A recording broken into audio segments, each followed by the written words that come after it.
namni otoo shaadaan qabatiin musliima ta'uu danda'ama. Shahadaa osoo hin qabatin muslima ta'uu akkam jechuun nu biratti jechuu kan keeti moo ufiitti jechuu kan keeti? Jechuun musliima ta'uu danda'a. Fakkeenyaaf otoo shaadaan qabatiin musliima jedhamee waamamuu danda'ama namni tokko. Jechuun kan kee maal jechuudha shahadaa osoo hin qabatin? Rabbiin tokkichaan Muhammad ergamaadha osoo hin jedhin dura jechuudha? Jechuun deebsaa kana fakkeenyaaf namni tokko osoo fakkeenya musliima keessa hin jiraanne musliima jedhamee waamamuu danda'ama otoo shahadaa hin qabatin. Shahadaa jechuun bar waan biraati miti yaa almaas teenya. Shahadaa jechuun bar Rabbiin tokkichaa Nabiyalla Ciisaan Yesuus Kiristoos ammoo nama Nabi Muhammad ergama jechuun haganuma qofa. Haganuma dubbattee nan shahadaa qabattee jirti. No maaliif asin gaafadhe beektu namni musliima irratti dhalataa jettan kan na ajaa'ibee jechuudha. Ayyee inni suni kaati jette sun suuraa 30 irrallee jira. Uumama Rabbiin irratti nama uumee jechuudha. Uumama Rabbii irratti nama uumee jechuun tokkichummaa Rabbiiti. Sigaltee tokkichummaa Rabbiiti. Daa'imman yoo tokkichummaa Rabbii irratti dhalatan waan ta'eef jecha yeroo sanitti yoo usun guddatiin osoo yaadni isaanii jijjiiramii yoo du'eetiin jedhe muslimuma jedhaman. Jannatuma seenanilleedha. Nabi Muhammad alayhi salaam akka jedhanii dubbatan.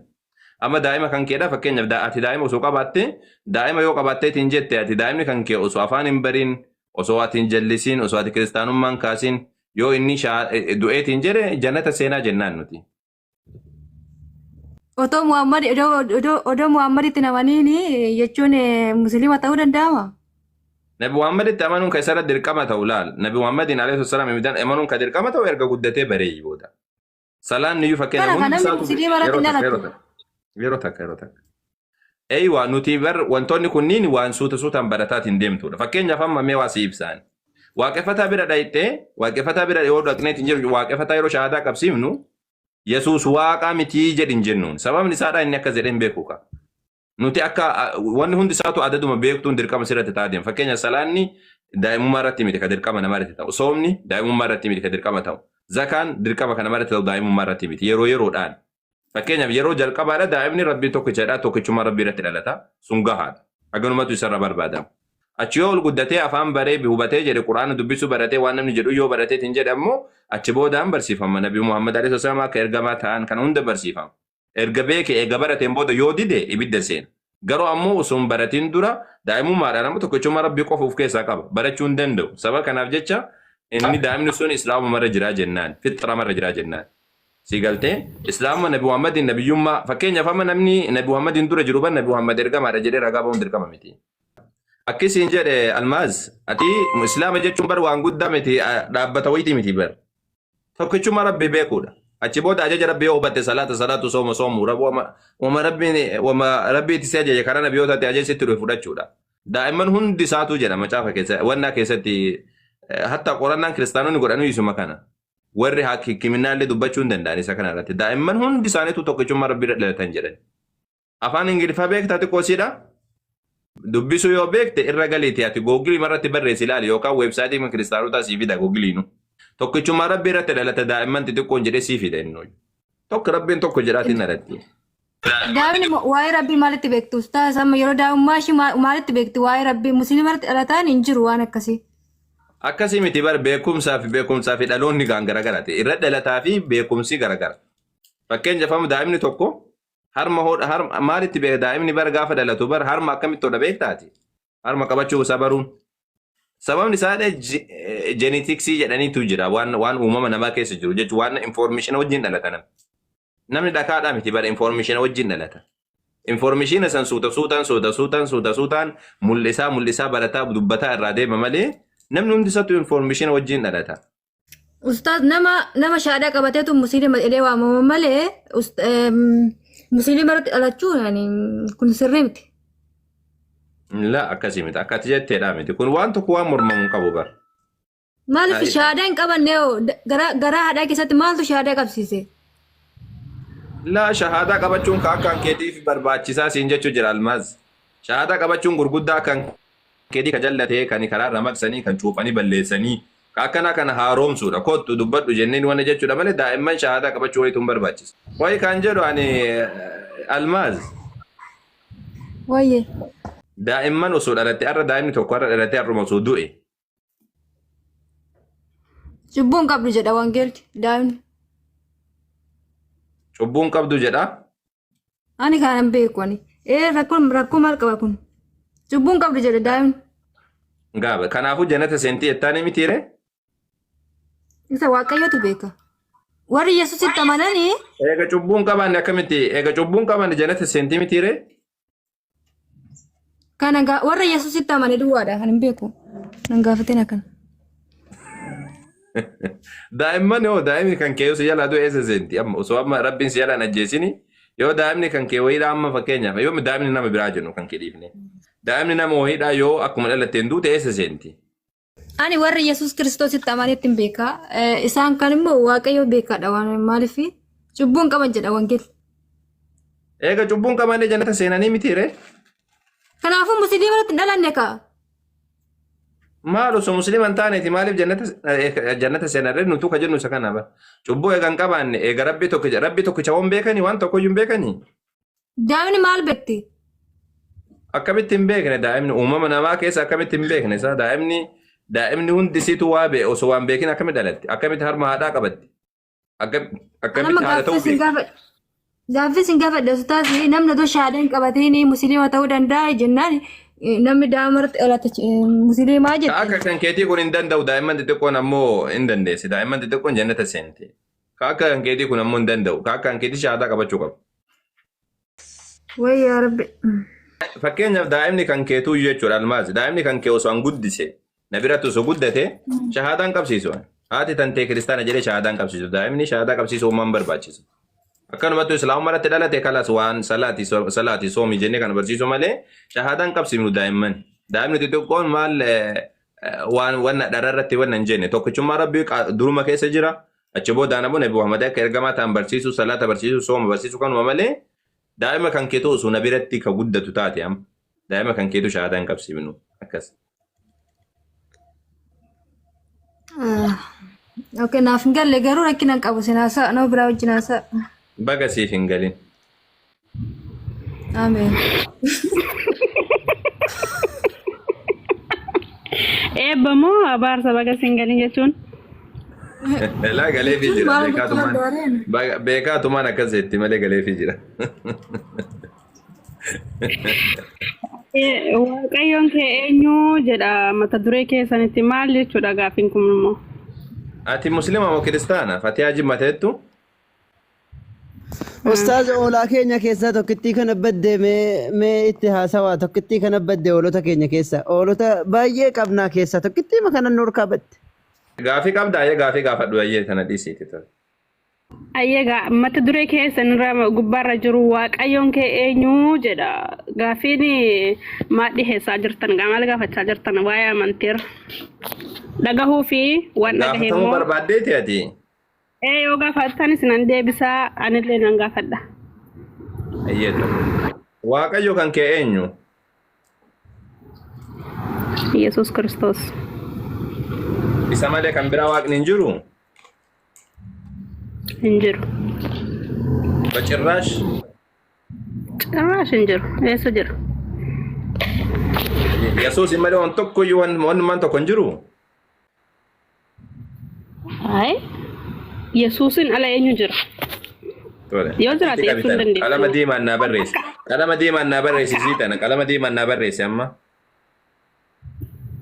Ayyee. Barreessite?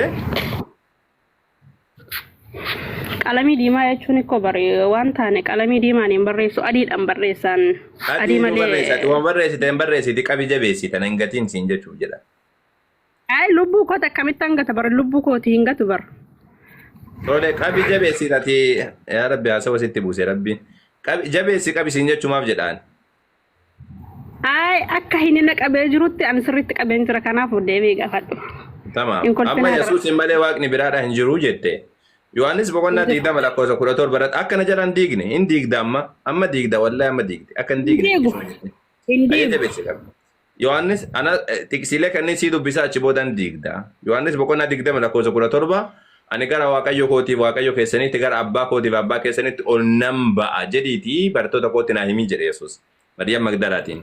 gara waaqayyo kootii fi waaqayyo keessanitti gara abbaa kootii fi abbaa keessanitti ol nan ba'a gubbaa jira jedhe takka jedhe qabe Yohaannis boqonnaa 17 lakkoofsa 1-3dha Yesuus Kiristoos gara waaqa ol ilaalee jedha gara samiidhaa ol ilaalee yaa abbaa jedhe maal jedhachi boodaan si waaqayyo isa tokkicha isa dhugaa Yesuus Kiristoosin isaatti ergites beekuun isaanii jireenya bara baraatti jedhe eenyu si waaqayyo isa tokkicha isa dhugaa ka jedhu yaa abbaa ka jedhu san gara waaqaatti ol ilaalee jedha lama jedhi qabe sadaffaa irratti ammoo Phaawulos hogguu dubbatu Efesoon boqonnaa 1:3 irratti የጌታችን የኢየሱስ ክርስቶስ አምላክና አባት ይባረክ ጀለቲን ዱበታ የጌታችን የኢየሱስ ክርስቶስ አምላክና አባት አቹማ ቦቆና መሰን ከሰተሙ ለኮስ ቁጥር በረትልኔ ወፍታፊ ኤኙ ከና ዋቀዮን ጎፍታ ከኛ ጀለ ዮካን አሞ የጌታችን አምላክ ጀለቲን ዱበታ የጌታችን አምላክ ጀቹኒ ጎፍታ ከኛፍ ከዋቀዮን ተየጀቹን ደበለታን Lukas boqonnaa jala koskurala marratti Yesuus Kiristoos halkan keessa jechuudha. Halkan keetiin gara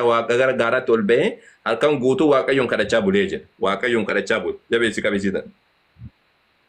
Dabalataan amma samoo Yesuus Kiristoos hogguu dubbatu anaaf dhugaa kan ba'u kan biraa tokko jiraa jedhe. Kan biraattu jiraa jedhe anaaf dhugaa kan ba'u. Eessarra jira akkana Yohaannis boqonnaa 5:30 takka irratti akkana jedheetiin dubbata. Anaaf dhugaa kan ba'u tokko jiraa jedheetiin dubbata. Yesuus Kiristoos amlaaka ammas maal jedha Yohaannis boqonnaa 17 lakkoofsa xumuraa irratti jechuudha lakkoofsa xumuraa irratti maal jedheetiin dubbata ulfina ati naaf kennitee jedhe ulfina akka waaqayyo kenneef dubbata ammas ammoo Yohaannis boqonnaa 17 lakkoofsa 5 irratti illee ulfina akka rabbiin kenneef ni dubbata Yohaannis boqonnaa 5 lakkoofsa 37-38 irratti hojii abbaan koo anatti kenne anaaf dhugaa hin ba'u jedhe eenyutu itti kenne rabbitu itti kenne jechuudha Dabalataan Yohaannis boqonnaa 12 lakkoofsa 49-50dha. Abbichan waan abbaan abboome malee ani wama takka dubbachuu hin danda'u. Dubbii an dubbadhu dubbii kan koo sun taane ka abbichee sana ergeetii jedhe. Isa tun abboome waan inni abboome nan dubbadhaa jedha. Dubbii eenyu natti kennee jedha rabbitu natti kennee jedha. Dabalataan ammas ammoo Yohaannis boqonnaa 10 lakkoofsa 29 irratti hoolota koo kana abbichee sana ergeetu naaf kenne eenyuyyuun harka abbaa harkaa butachuu hin danda'u jedha. Sigalte harka abbaa harka eenyullee butachuu hin danda'u hoolota kana eenyu naa kenne jedha abbaatu naa kenne jedha Yohaannis boqonnaa 6 lakkoofsa 38 irratti ammas ammoo boqonnaa 38 irratti illee ani fedha ofii kootii hojjechuudhaaf waan dhufe isinitti fakkate fedha isana erge hojjechuudhaaf dhufee jedhee dubbata. Tayyib amma isa kana irratti waaqayyo kan biraa jiramu hin jiru. Tole. Amma inni ati gaafattee wangeela Yohaannis keessa yoo bicate 20 caalaa gaafattee dhibba galtee gaafatte. Hamma gaafii kana walumaa galatti si deebisuu hin danda'u. Akkamitti hin dandeenye yoo jettee kan tokko gaafattee kan deebii kanarraa argattee kaatee isa lamaffaarra utuu deemte sirriidha. Hammaati wangeela Yohaannis irraa akka dubbatte. Ishi wangeela Yohaannis boqonnaa 8 lakkoofsa 12 irraa meenaa dubbise macaafni sirka yoo jiraate amma. Diina waaqayyo yoo dhagahu diina Yesuus yoo dhagahu barbaade mee achirra hamma maati dubbisi sirka jira miti macaafni qulqulluun. Waan an jedhe duratti hogguu si gaafadhu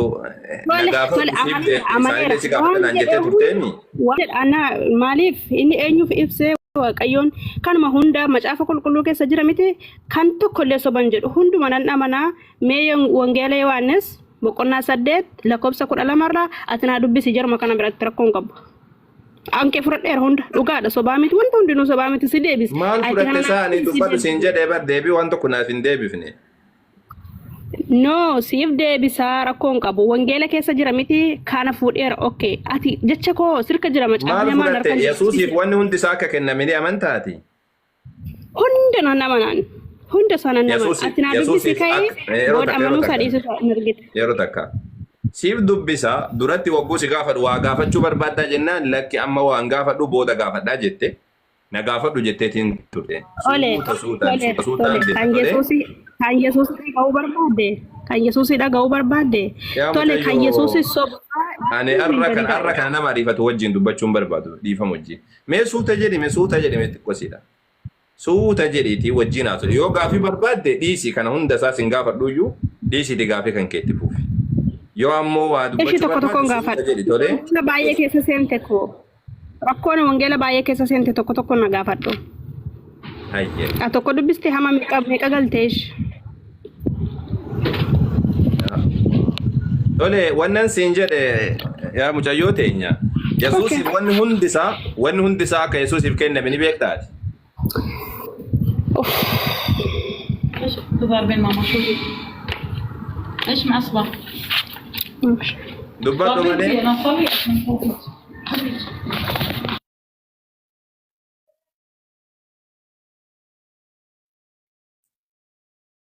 ittiin hafuura baafattee jira.